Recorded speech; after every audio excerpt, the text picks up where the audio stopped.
আমন্ত্রণ ২১-এর রাতে আমাদের আজকের বিষয় কিসের আশঙ্কা, সংকট কোথায়। আমাদের সঙ্গে স্টুডিওতে উপস্থিত আছেন ইসলামী আন্দোলন বাংলাদেশের যুগ্ম মহাসচিব শেখ ফজলে বারী মাসুদ। আপনাকে স্বাগত জানাচ্ছি। আমাদের সঙ্গে আছেন গণ অধিকার পরিষদের সাধারণ সম্পাদক মোহাম্মদ রাশেদ খান। ধন্যবাদ। আপনাকে স্বাগত জানাচ্ছি। সংকট কোথায় আসলে, বা কিসেরই বা আশঙ্কা, সেটি সব বড় প্রশ্ন। সব জায়গায় সব মানুষকে এই ধরনের প্রশ্ন করতেই শুনছি এবং আমাদের এই প্রশ্নের মুখোমুখি হতে হচ্ছে। আলোচনায় যাবার আগে আমি একটি বক্তব্য উল্লেখ করতে চাই। জামায়াত ইসলামীর সেক্রেটারি জেনারেল মিয়া গোলাম পরওয়ার বলেছেন, জনগণ জাতীয় নির্বাচনের আগেই গণভোট চায়। আমরা এমন কোনো সংকটে সরকারকে ফেলতে চাই না যাতে বহু রক্তের বিনিময়ে অর্জিত নতুন বাংলাদেশের স্বপ্ন ভেঙে যাক। তিনি বলেন, যে প্রশাসনে প্রকাশ্যে এভাবে কোর্টের সামনে গুলি করে হত্যা করা হয়, সেই প্রশাসনের দায়িত্বে নির্বাচনের দিন যে ভোট ডাকাতি হবে না, ভোট কেন্দ্রে হত্যা হবে না, আমাদের জানমাল খুন করে ভোটাধিকার লুট করতে চাইবে না, তার কোনো গ্যারান্টি নাই। স্বরাষ্ট্রমন্ত্রীকে বলবো, প্রধান উপদেষ্টাকে বলবো, লেভেল প্লেইং ফিল্ড ও ক্ষমতার সমতা রক্ষা করুন। সব দল যেন সমান অধিকার পায়। কোনো দলকে বড় মনে করবেন না, কোনো দলকে গোপনে ক্ষমতায় আনার স্বপ্ন দেখবেন না। এটি জামায়াত ইসলামীর সেক্রেটারি জেনারেলের মন্তব্য। আজকেও খুলনায় একটি সমাবেশ, ৮ দলের সমাবেশ সেখানে হয়েছে। সেখানে নেতারা বক্তব্য দিয়েছেন। সবার বক্তব্যই নির্বাচন এবং গণভোট নিয়ে কথা বলেছেন তারা। আরেকটি বিষয় আজকে বলেছেন, দেশে সুষ্ঠু নির্বাচনের পরিবেশ তৈরি হয়েছে। বিএনপি মহাসচিব মির্জা ফখরুল ইসলাম আলমগীর বলেছেন। আমরা দুটি বক্তব্য দেখছি একটু বিপরীতমুখী। আমি ফজলে বারী মাসুদকে দিয়ে শুরু করতে চাই। মাসুদ ভাই, আসলে এই মুহূর্তে আশঙ্কাটা বা কিসের, বা সংকট বা কোথায়, কি দেখছেন আপনি? ধন্যবাদ আপনাকে। ধন্যবাদ আমার সাথে সহ আলোচক রয়েছেন রাশেদ ভাইকে, এবং যারা দেখছেন শুনছেন সকলকে ইসলামী আন্দোলন বাংলাদেশের পক্ষ থেকে আন্তরিক শুভেচ্ছা এবং মোবারকবাদ জানিয়ে শুরু করছি। আপনি যথার্থই বলেছেন, কিসের আশঙ্কা, সংকট কোথায়, শিরোনাম যেটা। বিষয়টা হলো, আমাদের বাংলাদেশ বা পাক ভারত উপমহাদেশে 1204 সাল থেকে নিয়ে 1757 সাল পর্যন্ত মুসলিম শাসন ছিল। তো এই সময়কালে এখানেও সুবিধা অসুবিধা ছিল, কিন্তু আমরা বলতে পারি তুলনামূলক একটা স্টেবল অবস্থা ছিল এই আমাদের এই অঞ্চলে। তো 1757 সালের পর থেকে নিয়ে আমাদের এই উপমহাদেশে, বিশেষ করে অন্যান্য জায়গায় তো কম বেশি আছেই, যে আনস্টেবল অবস্থা বা সংকট সংশয় যে শুরু হয়েছে, এটা কবে যে এটার শেষ হবে এটা বলা বড় কঠিন। অনেক আশা নিয়ে, এক বুক ভরা আশা নিয়ে দেশের মানুষ, আবাল বৃদ্ধ বনিতা সকলে মিলে 1971 সালের যে মহান মুক্তিযুদ্ধ হয়েছে, আশা ছিল যে দেশের মানুষ শান্তি পাবে, স্থিতিশীলতা তৈরি হবে, অর্থনীতি সমৃদ্ধ হবে, মানুষের জানমালের নিরাপত্তা হবে। তো আমরা দেখলাম যে 71-এর মহান মুক্তিযুদ্ধের পরে 75 পর্যন্ত যা হয়েছে, এটা যদি মানুষ আগে জানতো যে এই সময়টাতে এইটুক হবে, আমার মনে হয় না দেশের মানুষ মুক্তিযুদ্ধে কতটুক যেত। তারপরেও আমাদের দরকার ছিল, কারণ পাকিস্তানি হানাদার বাহিনী যেভাবে আমাদের উপরে জুলুম নির্যাতন আনার বিষয় ছিল, এক্ষেত্রে আমাদের স্বাধীনতা অবধারিত ছিল এবং তা হয়েছে। কিন্তু পরবর্তীতে আমরা বাংলাদেশের যে আনস্টেবল অবস্থা এবং অস্থিতিশীল অবস্থা এবং সার্বিক যে অবস্থা তৈরি হয়েছে, এখানে প্রত্যেকটা মুহূর্তেই আমরা সংকটের মধ্যে, আশঙ্কার মধ্যে। মানে আমার মনে হয় যারা চোখ কান বন্ধ রাখে, কিছু মানুষ আছে এরকম, যে যারা মনে করেন পত্রিকা পড়ে না, নিউজ দেখে না, তার নিজস্ব কাজ নিজস্ব গণ্ডিকে নিয়ে যারা থাকে, এরকম হয়তো কিছু মানুষ তারা একটু নিশ্চিন্তে হয়তো ঘুমাইতে পারে। এছাড়া শহরে বন্দরে যারা আছে, আমার মনে হয় না যে কোনো মানুষ ঘুমাতে পারে। কেন? তারা এইসব খবর রাখে না, যা হবার হোক নিশ্চিন্ত, যা হবার হোক, টেনশন নাই। কিন্তু এর বাহিরে যারা সচেতন, ছাত্র সমাজ, শিক্ষিত সমাজ, শহরে বন্দরে যারা আমরা আছি, আসলে ঘুমানো যায় না। প্রত্যেকটা মুহূর্তেই এই মিডিয়ার দিকে তাকিয়ে থাকতে হয়, কখন কি ঘটে, কি যেন ঘটে যায় দেশে, কখন যেন কি ঘটে যায়। এই যে একটা সংকট, রাস্তায় বেরোইতে চিন্তা করতে হয় যে কি হবে না হবে। তো এই অবস্থার উত্তরণটা আমাদের দরকার। তা না হলে এদেশের মানুষ এমনি, আপনি দেখেন ঢাকা শহরে, আপনি জরিপ করে দেখেন, ঢাকা শহরে আমার তো ধারণা 99.99% মানুষ অসুস্থ। ম্যাক্সিমাম মানুষ, আপনি ঘরে পরিবারে 5 জন সদস্য, আপনি খোঁজ নিয়ে দেখেন, একজন লোকও পাবেন না যে সে পুরোপুরি সুস্থ, ওষুধ খায় না, কোনো সমস্যা নেই। তো এইটা আমাদের এই ট্রমা বা বলেন, এগুলো দিন দিন বাড়ছে। এখান থেকে উত্তরণ দরকার। উত্তরণের জন্য আমাদের রাজনীতিতে সহনশীলতা, রাজনীতিতে দুর্বৃত্তায়ন, এগুলি যা হয়ে আসে এগুলির থেকে আমাদের বেরিয়ে আসতে হবে। কিন্তু দুর্ভাগ্য হলো 24শে আন্দোলনের পরেও আমরা সবাই বের হইতে পারিনি। কেউ কেউ চেষ্টা করছি, অনেকে পারে নাই। তো আপনি যে বিষয়টা আলোচনা করলেন যে সামনে নির্বাচনের কথা সরকার বলেছে, আগে বলেছিল ডিসেম্বরের প্রথম সপ্তাহেই শিডিউল হবে, পরে শুনলাম যে না প্রথম 8 হবে। এখন আমরা দেখলাম এর মধ্যেই বিএনপি 16ই ডিসেম্বর মহাসমাবেশে ডাক দিয়েছে। তার মানে বোঝা যাচ্ছে বোধহয় এখানেও বোধহয় কিছু 16 তারিখ পর্যন্ত হয়তো বা কিছু হচ্ছে না। তো 16ই ডিসেম্বরের মধ্যে তফসিল হচ্ছে না মনে হচ্ছে আমাদের, কারণ বিএনপির কথা ছাড়া তো সরকার ডানে বামে যায় খুব কম। তো এটা যেহেতু তারা বিএনপি বলছে তো জামায়াত বা ইসলামী যারা আছে তাদের কথাই প্রশাসন, আমাদের কথাই তো মানে সরকারের কিছু আসে যায় না। আমরা দেখলাম লন্ডন বৈঠকের আগে হয়তো কিছু হইতো, লন্ডন বৈঠকের পরে এমন কি পানি পড়া আর কি দিল আল্লাহ জানে। তো এরপরে আর কিছু আর এদিকে তাকানোর সুযোগ নাই। এখন ওই পন্থী যা বলে সেটাই তারা শোনে এবং করে। তো এখন বিষয় হলো, কারণ তাদের হয়তো লিয়াজও থাকতে পারে, কারণ প্রথমার্ধে বলেছে যে শিডিউল হবে, তো তাহলে আমি দ্বিতীয়ার্ধে আমি কিভাবে দেই আমার মহাসমাবেশ, তাহলে নিশ্চয়ই কোনো যোগসাজশ আছে, চুক্তি ভিতরে হয়তো থাকতে পারে। যাই হোক, এ সমস্ত বিতর্ক বড় কথা না। বড় কথা হলো যে আমরা একটা সুন্দর নির্বাচন করতে চাই, কিন্তু সেই নির্বাচন যে করবেন সেই পরিবেশটা কোথায়? সেই পরিবেশ তো তৈরি হয়ই নাই। বরঞ্চ আমরা যেটা চেয়েছিলাম যে গণভোটটা আগে হলে একটা জিনিস সেটেল হয়ে যেত, আমাদের জুলাই সনদ সেটেল হয়ে যেত, এরপরে আপনি নির্বাচনটা করেন, রিল্যাক্স মোডে করেন। কিন্তু রিল্যাক্স মোডে নির্দিষ্ট টাইমেই করেন, আমরা তার মানে দেরি করতে বলছি না। কিন্তু দেখা গেল কি সরকার বিএনপি যা বলছে ওই অনুযায়ী মাশাআল্লাহ ওনারা একই দিনে দিয়ে দিলেন। আমরা তো দেখলাম ওই যে মক ভোট করছে নির্বাচন কমিশন, সেখানে এক মহিলা সে তো বলেই দিয়েছে মিডিয়ার সামনে, বলে এরা চায় হলো হ্যাঁ, আমার বিএনপি চায় হলো না, কাজেই আমরা নাতেই আমরা আসি। তো এখন তারা যদি এই নাকে ইস্টাবলিশড করে, নার প্রতি যদি তারা ক্যানভাস করে, তাহলে আপনার কি অবস্থা হবে?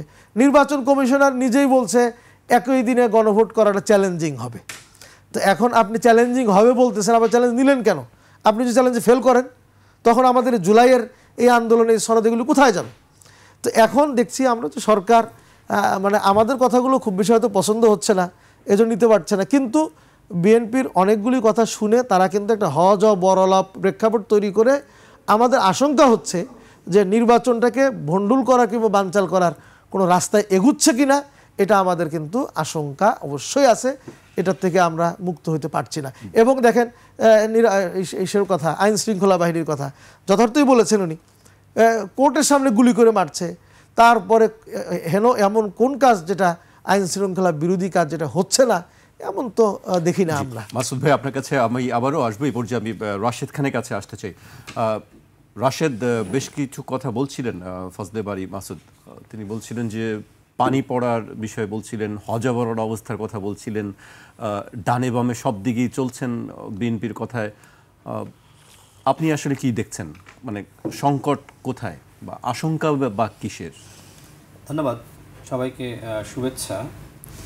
দেখেন, মাসুদ ভাই যেভাবে কথাগুলো বলছিলেন, ঠিক গণ অভ্যুত্থানের পরে যখন সরকার গঠন করা হলো তখন ঠিক এইভাবে আমরা কথাগুলো বলে আসছিলাম। আপনার এই টকশোতে অসংখ্যবার এইভাবে কথা বলেছে, আপনি নিজেই সাক্ষী। জি।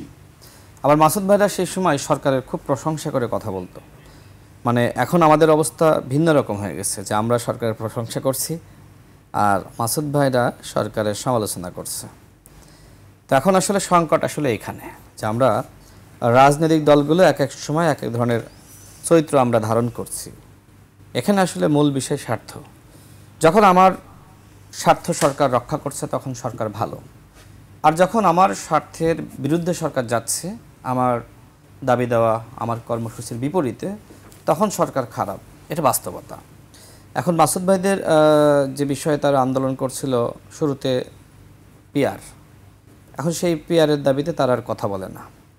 এরপরে তারা বলছিল যে আগে তাদের আংশিক দাবি পূরণ হয়েছে, এই জন্য আর কথা বলছে না। তারা নিম্নকক্ষে পিআর চায়, উচ্চকক্ষে পিআর চায় না ইসলামী আন্দোলন। তাদের নেতার সাথে আমার অসংখ্যবার কথা হয়েছে। ঐক্যমত কমিশনে তারা বলেছে যে আমরা উচ্চকক্ষে পিআর চাই না।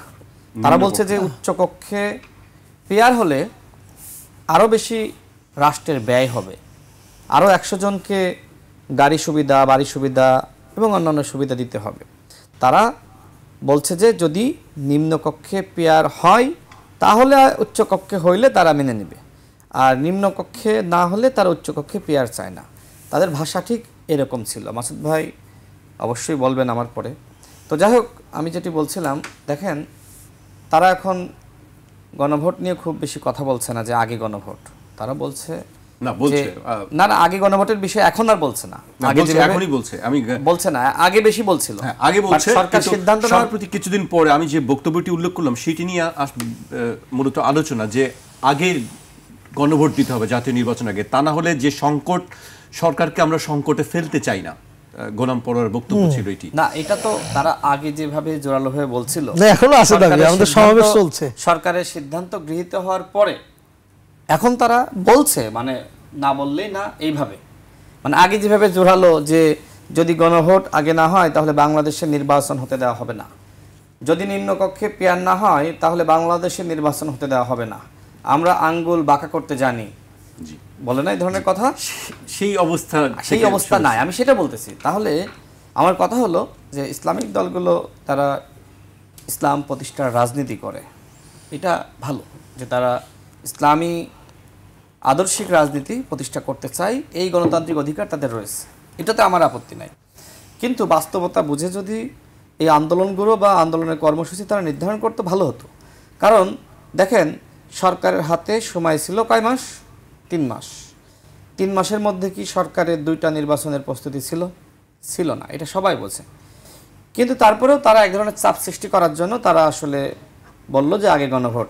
তো যাই হোক, তারা জানতো যে একই দিনে সরকার সিদ্ধান্ত নেবে গণভোটের, একই দিনে সরকার সিদ্ধান্ত নেবে জাতীয় নির্বাচনের, কারণ এই প্রস্তাব ছিল সরকারের। এখন জামাত ইসলামের প্রস্তাবটা কী ছিল? তাদের প্রস্তাব ছিল গণভোট নয়, তাদের প্রস্তাব ছিল বিশেষ সাংবিধানিক অর্ডারের মাধ্যমে এই সংস্কারগুলো বাস্তবায়ন করা। এটা জামাত ইসলামের প্রস্তাব ছিল। ঠিক তাদের প্রস্তাবের সাথে অন্যান্য দলগুলোর মোটামুটি মিল ছিল, অন্যান্য যারা দল তাদের সাথে আন্দোলন করছিল।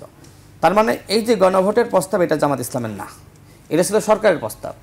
এখন যখন সবাই আমরা ঐক্যমতে আসলাম, ঠিক আছে, যেহেতু বিশেষ সাংবিধানিক অর্ডারের জায়গায় আমরা একমতে আসতে পারছি না, এটা নাম পরিবর্তন করি। নামটা কি হবে? নামটা হবে জুলাই জাতীয় সনদ বাস্তবায়ন আদেশ। এই ব্যাপারে বিএনপি, আমরা, গণ অধিকার পরিষদ, মানে আমাদের দল জামাত ইসলাম সবাই একমতে আসলো। হঠাৎ করে জামাত ইসলাম বলা শুরু করলো যে আগে গণভোট হইতে হবে। মানে তাদের দাবি কিন্তু মানা হলো, নামটা জাস্ট ভিন্ন, কিন্তু তারা বললো আগে গণভোট হইতে হবে। এখন তো সবাই কনফিউশনে পড়ে গেলাম যে সময় তো নাই, বাস্তবতা নাই, প্রশিক্ষণ শেষ হয়নি। তাহলে এই বাস্তবতা, এই ধরনের চিন্তা কি আসলে জামাত ইসলামের ছিল না? ছিল। তারা বুঝতো যে সম্ভবপর নয়, কিন্তু কোনো একটা দাবি তারা আসলে আদায় করতে চেয়েছিল, যে কারণে এটা চাপ হিসেবে রেখেছিল। তো হয়তো সেই দাবি এখন পূরণ হয়ে গেছে, যে কারণে এখন তাদের ওই দাবিটা এখন মলিন হয়ে গেছে।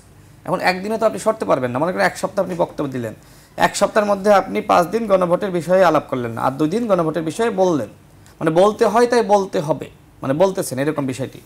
তো যাই হোক, দেখেন আগামী নির্বাচন, ভাইয়ের কথা আমার খুব ভালো লেগেছে যে আগামী নির্বাচন ভণ্ডুল করার চক্রান্ত চলছে। দেখেন এই যে কথাগুলো, এই কথাগুলো আমি বলি নাই অসংখ্যবার, যে আগামী নির্বাচন নিয়ে ষড়যন্ত্র চলছে। তার মানে এই জায়গা থেকে প্রমাণিত হয় যে এখন জামাত ইসলাম, ইসলামী আন্দোলন বাংলাদেশ সহ আরও যে 6টি দল একসাথে রয়েছে, মানে টোটাল সর্বমোট 8টি দল, তারা এখন নির্বাচনমুখী হয়ে পড়েছে। আর আমরা তো আগে থেকে নির্বাচনমুখী ছিলাম। তার মানে পুরো বাংলাদেশ এখন নির্বাচনমুখী, তাই না? তো পুরো বাংলাদেশ যখন নির্বাচনমুখী হবে, তখন কারোর বাপের সাধ্য নয় নির্বাচন ভণ্ডুল করার, আমরা যদি এক থাকি। কিন্তু সমস্যা হলো যে আমরা আসলে নির্বাচনমুখী হতে পারলেও আমাদের ভিতরে ব্যাপক ধরনের বিভাজন রয়েছে, আমাদের ভিতরে ক্ষমতার দ্বন্দ্ব রয়েছে, যে এইবার সুযোগ পেয়েছি, এইবার অমুককে মাইনাস করতে হবে। সুতরাং অমুকের বিরুদ্ধে যত ধরনের নিষেধাজ্ঞা আছে, মিথ্যা হোক সত্য হোক, বানিয়ে শুনিয়ে সত্যের সাথে মিথ্যার সংমিশ্রণ, এগুলো করে অমুককে আসলে মানুষের কাছে বিতর্কিত করতে হবে। এই কাজগুলো চলছে। দেখেন আমি সবসময় ভাবি একটা জিনিস, যে যারা ইসলামিক রাজনীতি করে, যারা আসলে শান্তি প্রতিষ্ঠা করতে চায়, তাদের বক্তব্যগুলো আসলে কেমন হওয়া দরকার। আমি ইসলামিক নেতাদের বক্তব্যগুলো শুনি, দেখবেন যে তারা আসলে আল্লাহ রাসূলের কথাগুলো যতটা না বলে, তার থেকে এখন বেশি সমালোচনা, মানে রাজনীতির মঞ্চে। তো আপনি একদিকে বলছেন আমি ইসলামিক দল, অন্যদিকে আপনি যে ধরনের সমালোচনা করছেন, আপনি তো মানুষকে বুঝাইতে পারেন, কোরআন হাদিসের কথা বলতে পারেন।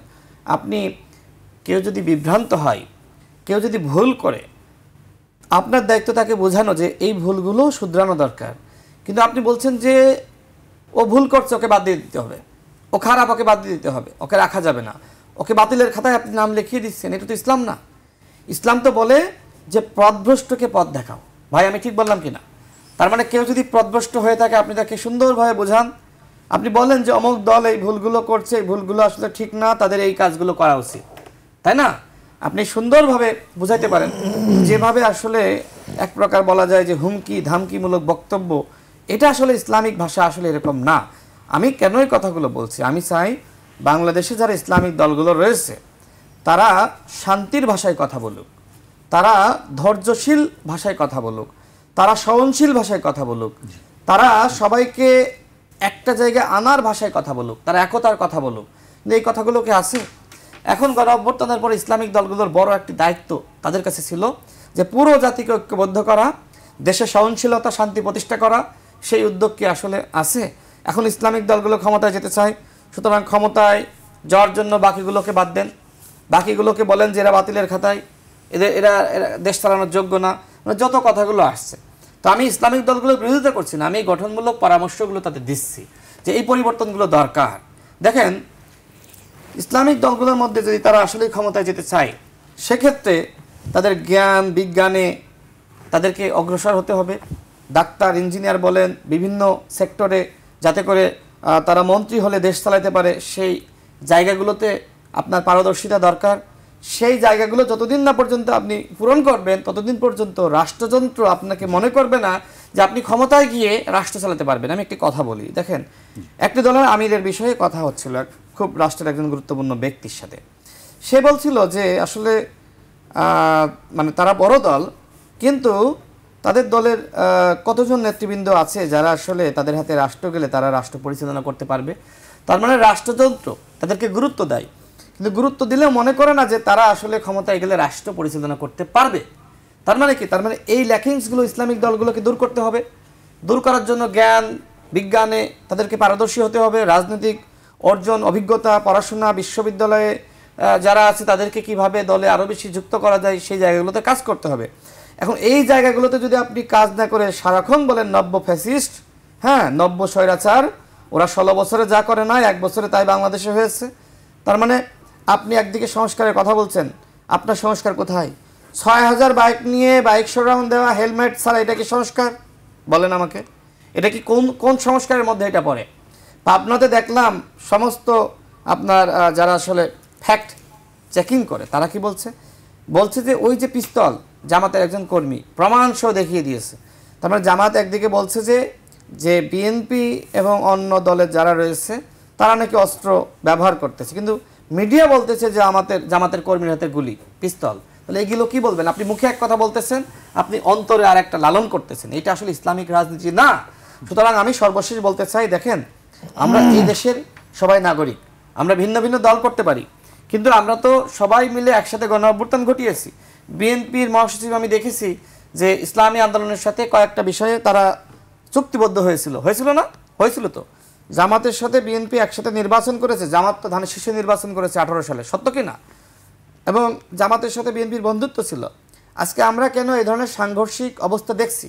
দোষ কি শুধুমাত্র বিএনপির একার? আপনার দোষ নাই, আপনার দায় নাই, দায় আমাদের প্রত্যেকের আছে। এই দায় নিয়েই আমি বলছি যে আমরা যদি ফ্যাসিবাদ বিরোধী শক্তি এত সমালোচনা আলোচনার পরেও আমরা আওয়ামী লীগ এবং ভারতের প্রশ্নে এক থাকতে না পারি, তাহলে আগামীতে নির্বাচন তো ভণ্ডুল হবেই এবং বাংলাদেশে আরেকটি 1-11 সৃষ্টি হবে।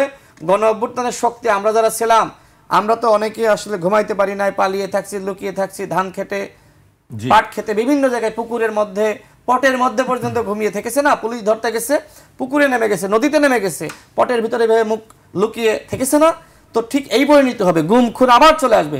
সুতরাং আসুন আমরা আগামী নির্বাচনে সবাই অংশ নিয়ে আমরা এই দেশে শান্তি প্রতিষ্ঠা করি, যেটা ইসলামের ভাষায় বলা হয়, আমরা এই দেশে সহনশীলতা প্রতিষ্ঠা করি এবং আমরা সেই নির্বাচনটা এমনভাবে তৈরি করি যে এই নির্বাচন হবে ইতিহাসের সেরা নির্বাচন। আমাকে বিরতিতে যেতে হচ্ছে। একটি বিষয় তিনি বলছিলেন, নির্বাচনী আচরণবিধির কথা বলছিলেন, দুই পক্ষেরই কথা বলছিলেন তিনি।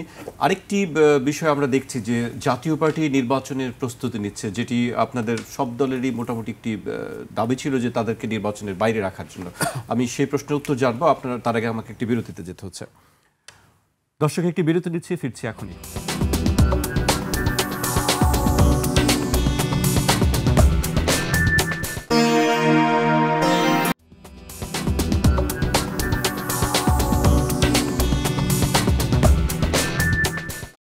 বিরতির পর আবারও স্বাগত। আপনারা দেখছেন ২১-এর রাত। আমাদের সঙ্গে আছেন ইসলামী আন্দোলন বাংলাদেশের যুগ্ম মহাসচিব শেখ ফজলে বারী মাসুদ এবং গণ অধিকার পরিষদের সাধারণ সম্পাদক রাশেদ খান। আমি মাসুদ ভাইকে দিয়ে শুরু করতে চাই।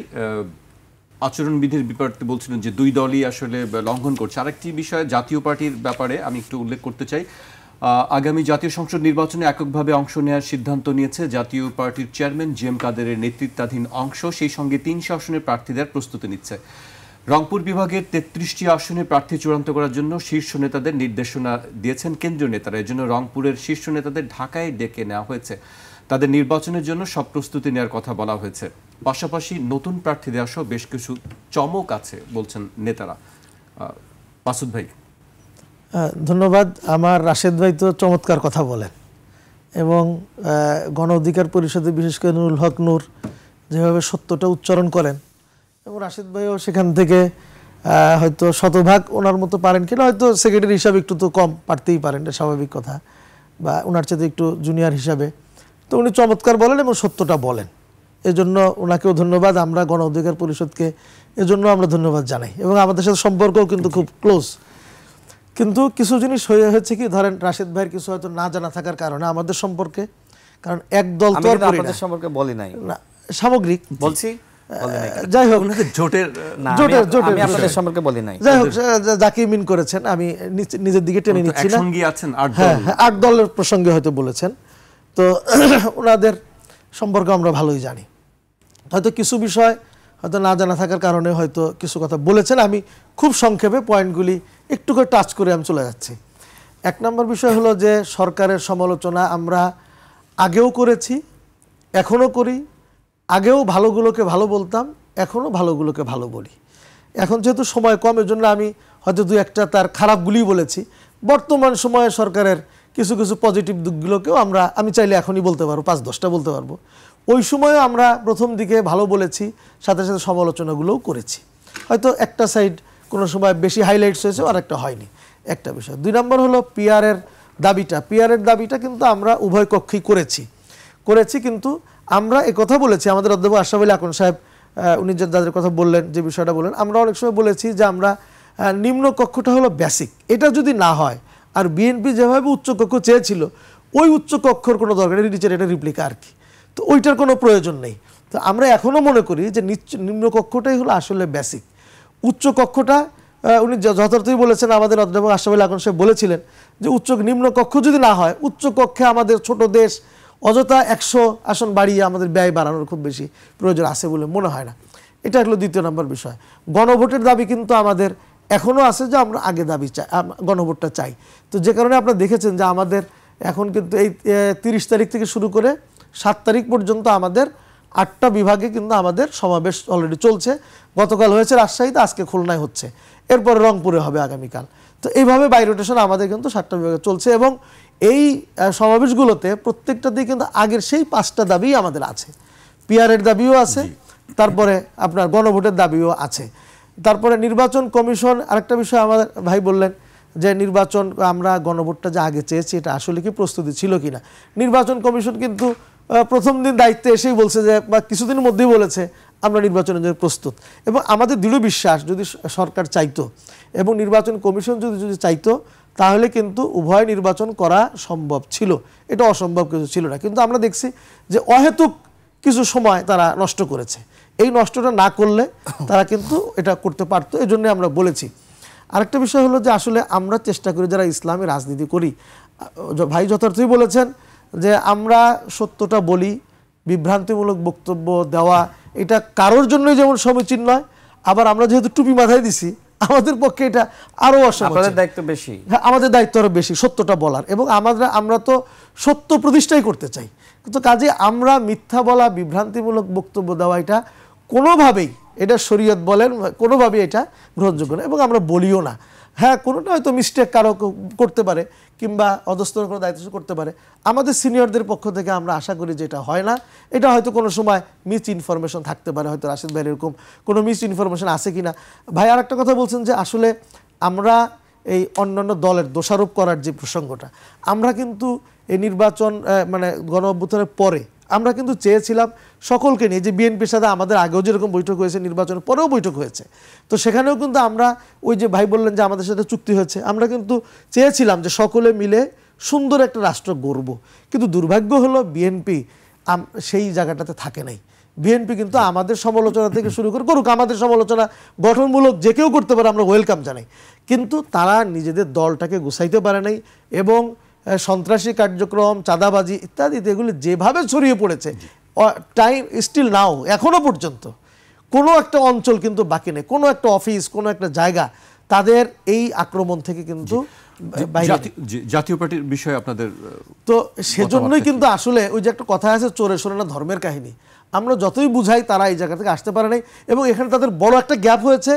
তারেক জিয়া যদি তখন সব ফেলে যদি বাংলাদেশে আসতে পারতেন, হয়তোবা সে যদি চাইতো হয়তো কিছু ভালো করতেও পারতেন, হয়তোবা, এটা আমি হয়তোবার মধ্যে রাখলাম।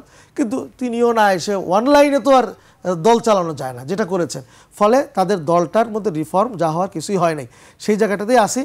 আর আরেকটা কথা আমি উত্তর না দিলে হয় না, আমি জাতীয় পার্টির জায়গায় আসতেছি, আমি বলি সেটা হলো ভাই যেটা বললেন যে আসলে রাষ্ট্র পরিচালনা করার ইয়া আছে কিনা দেশে, মানে ইসলামপন্থীদের, এটা রাশিদ ভাইয়ের এটা আন্ডার এস্টিমেট করার মতো একটা কথা হয়েছে, এটা না বলা ভালো। কারণ আমাদের যদি রাষ্ট্র ইসলামপন্থীদের সবাইকে বলে, ইসলাম সবাইকে বলে না, যাই হোক, আপনি যে কথাগুলো এতক্ষণ উত্তর দিলেন এটা আমাদের ইসলামের আন্দোলন, না আমি গায়ে নিচ্ছি না, আমি ওভারঅল আমি সামগ্রিক সবার কথাই বলছি, দলের কথা বলেছি সামগ্রিক, যাই হোক সেটা যে হবে হোক, আমাদের দরকার নেই। আপনি সব জিনিস আপনার গায়ে আমার গায়ে নিচ্ছি, আমার গায়ে নেই। আমি সেক্ষেত্রে এটা সত্য যে আমরা রাষ্ট্র পরিচালনা করার মতো যোগ্যতা আছে বলেই ইসলামপন্থীরা এবার রাষ্ট্রীয় ক্ষমতা যেতে চায়, সে প্রস্তুতি নিয়েছে। আপনি যেটা বলেছেন যে জাতীয় পার্টির নিষিদ্ধতা আমরা এখনও চাচ্ছি, আমাদের 5 দফার মধ্যে এটা সুস্পষ্টভাবে আছে। এবং আমরা এখনও মনে করি জাতীয় পার্টিরও বাংলাদেশে রাজনীতি করার অধিকার নেই। যে নুরুল ভাইয়ের উপরে হামলা হলো, অধীনে কিন্তু আমি ছিলাম সেই মিছিলে, আমরাও প্রতিবাদ মিছিল করেছি, তাদের নেই। এটা সরকার কেন তাদেরকে প্রশ্রয় দিচ্ছে, সরকারের সাথেও কোনো লিয়াজো হয়েছে কিনা কারোর সাথে, যে এই বাই রোটেশন এদের মাধ্যমে আবার আওয়ামী লীগকে এস্টাবলিশ করার, এটা আমাদের যথেষ্ট সন্দেহ আছে। আমরা এখনও প্রতিবাদ করি, আমাদের সমাবেশগুলোতে প্রতিবাদ চলছে, এটা কোনোভাবে হতে দেবো না ইনশাল্লাহ আমরা। জি, রাশেদ খান, এই বিষয়ে আসলে আপনার বক্তব্য কি? জাতীয় পার্টির নির্বাচনের প্রস্তুতি। আরেকটি বিষয় আছে যে তারেক রহমান এখনো ভোটার হননি, তবে আবেদন সাপেক্ষ কমিশন চাইলে তিনি আগামী সংসদ নির্বাচনে ভোট দিতে পারবেন এবং প্রার্থী হতে পারবেন। আজকে নির্বাচনের কমিশন সিনিয়র সচিব কথা বলেছেন। জি, আমি আসবো। তার আগে ভাই যেটি বললেন, দেখেন আমি কিন্তু বলি না যে ইসলামপন্থীরা পারবে না, আমি বলেছি কোনো একটি দলের কথা, দলের নামও কিন্তু আমি মেনশন করি নাই যে ওই দল কি পারবে, ওই দলের কি আসলে এই ধরনের লোকবল আছে, একটা রাষ্ট্র পরিচালনার জন্য যে ধরনের লোকবল দরকার হয়। এখন ভাই তিনি হয়তো কেন উত্তর দিয়েছেন আমি জানি না, বাট আমি তাকে বা ইসলামী আন্দোলনের বিষয়ে আমি কিছু বলি নাই। দেখেন আমি অসংখ্যবার কিন্তু টকশোতে বলেছি, সেও জানে যে এনসিপিকে জাতিসংঘ সফরে নিয়ে যাওয়া হচ্ছে, সেই এনসিপি ইসলামী আন্দোলন বাংলাদেশের 10 ভাগের 1 ভাগও না, বলেছি না ভাই? হ্যাঁ, তো আপনার পক্ষে তো আমি বলি, তাই না? তখন আপনি খুশি হন, কিন্তু সমালোচনা কিছু নিতে পারেন না। অবশ্যই আমরা আপনি কিন্তু বললেন যে রাজনৈতিকভাবে জুনিয়র, এই কথা বললেন। তারপরে আবার বললেন আমি নুরুল হক নূরের চাইতে জুনিয়র না, এটা আপনার জানা ছিল না। আমরা একসাথে আন্দোলন সংগ্রাম করে উঠে এসেছি, এখন সভাপতি সেই হিসাবে ঠিক আছে, সভাপতি তো হতেই পারেন একটা দলে, আপনি সমান বয়সী, আপনি দুইজনকে সভাপতি হবে। হ্যাঁ, দুইজন কি আপনার দলে কি যে আমির, তার বড় ভাই এখন কোথায় বলেন? তার বড় ভাই কি প্রেসিডেন্ট সদস্য না? হ্যাঁ, প্রেসিডেন্ট সদস্য, সঠিক কিনা? এটা রাজনৈতিক ডেকোরাম, আপনি তো এইভাবে বলতে পারেন না। আমার এটা জানা ছিল না, এটা যদি আমি এখন জানেন না, এটা আপনার ব্যর্থতা, আপনার জানা উচিত। আমরা ব্যক্তিগত পর্যায়ে না যাই, আমি ওই হিসাবে যে নূর ভাই যে সভাপতি কটাক্ষ করে ভাষা, আমি সেটাই বললাম। আমি রাশিদ খান কথার কথা, ওই যে উনি বললেন না যে টুপি মাথায় দিয়ে আসলে সব কথা বলা যায় না, তার মানে দায়িত্বটা তার বেশি। আমি আগে এই জায়গায় থাকতে চাই, আমি ওই জায়গায় আসবো, আমি কোনো বিতর্কের মধ্যে যেতে চাই না। আমি ইসলামী আন্দোলন বাংলাদেশকে পছন্দ করি, আমি তাদের কিছু সমালোচনা তো আসবেই, সমালোচনার কারণে যদি আপনি আমাকে শত্রু মনে করেন, আপনি আমাকে বাতিলের খাতায় নাম লিখে দিন, এটা তো হবে না। সমস্যা হলো যে ইসলামিক কয়েকটি দলকে আমি দেখেছি, আমি সবাইকে বলছি না, অনেক ভালো দল আছে যে একটু সমালোচনা করলেই তাকে আসলে বাতিলের খাতায় নাম লিখিয়ে দেয়, তাকে নিয়ে এমন ভাষায় ওয়াজ মাহফিল থেকে কথা বলে, আমি দেখেছি আমাকে নিয়ে পর্যন্ত মানে কেউ কেউ ওয়াজ মাহফিলে বক্তব্য দিয়েছে। আপনি সমালোচনা কেন সহ্য করতে পারতেছেন না? ইসলামই তো আপনাকে শিখিয়েছে সহনশীলতা আর ধৈর্যশীলতা। আমি সেই কথাটাই বলছি যে আপনি রাষ্ট্র চালাতে তখনই সক্ষম হবেন যখন আপনি এই সমালোচনা গ্রহণ করতে পারবেন। আপনি সমালোচনা গ্রহণ করতে পারতেছেন না, আপনার যারা মানে বক্তা রয়েছে ইসলামিক বক্তা, তাদেরকে দিয়ে আপনি বিভিন্ন জায়গায় নেতাদের বিরুদ্ধে বক্তব্য দেওয়াচ্ছেন। আমি সেটাই বলতেছি যে আপনি এই যোগ্যতাগুলো অর্জন করা দরকার, যে সহনশীলতা, ধৈর্যশীলতা, শান্তি প্রতিষ্ঠা এগুলো করেন। আমি সেটা বলতেছি।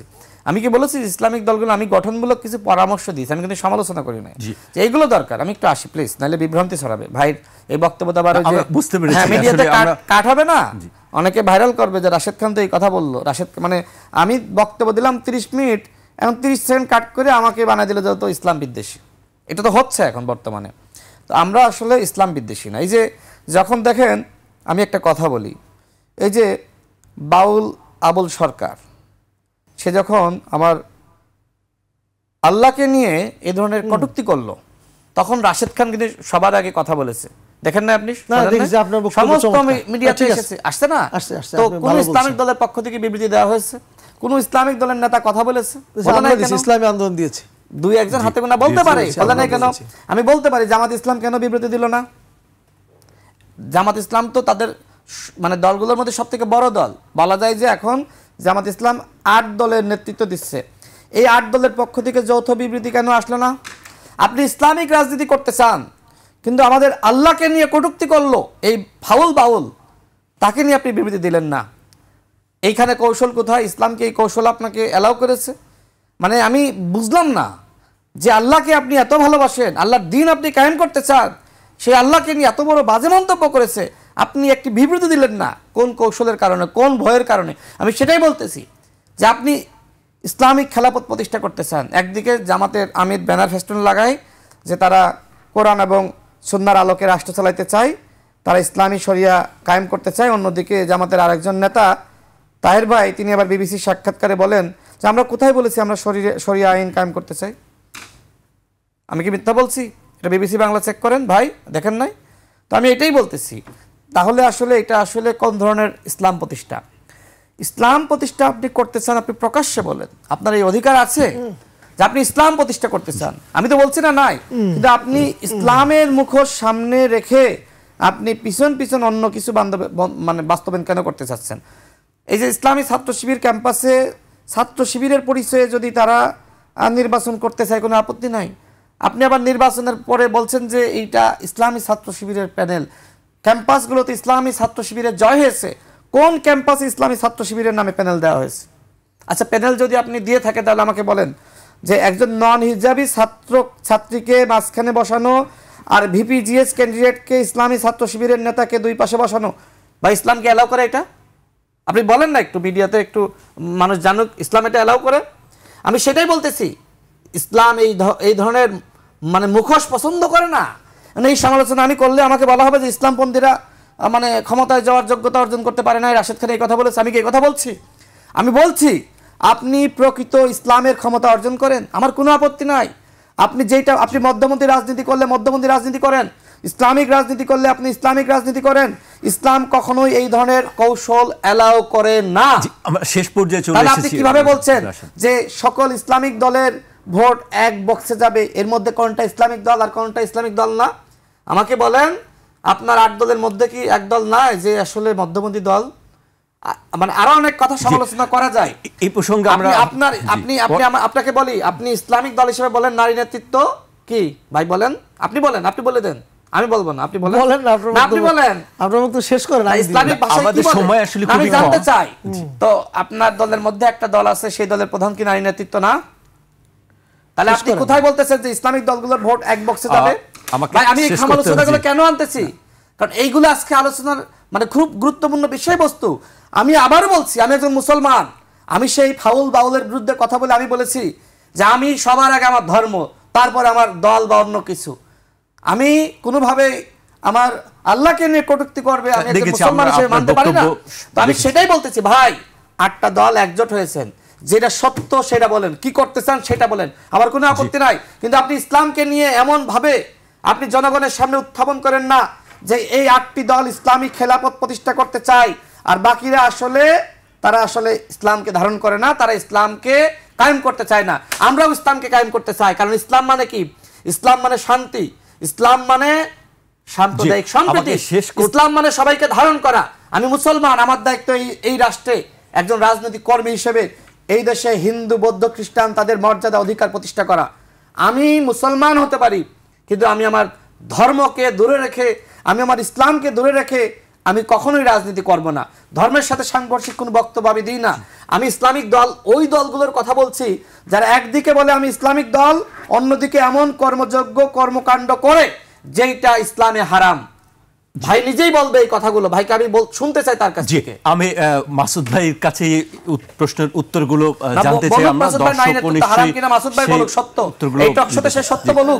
মাসুদ ভাই তারা যেটা বলে আমি কথার কথা বলি, এটা আমরা তো মধ্যপন্থী রাজনীতি করি, কিন্তু তারা একদিকে মধ্যপন্থী রাজনীতি করে না, ইসলামিক রাজনীতি করে, কিন্তু বলে একটা আবার ধারণ করছে। মাসুদ ভাইয়ের কাছে শুনতে চাই, আমি প্রশ্ন তুলেছি যে ইসলাম এলাও করে কিনা।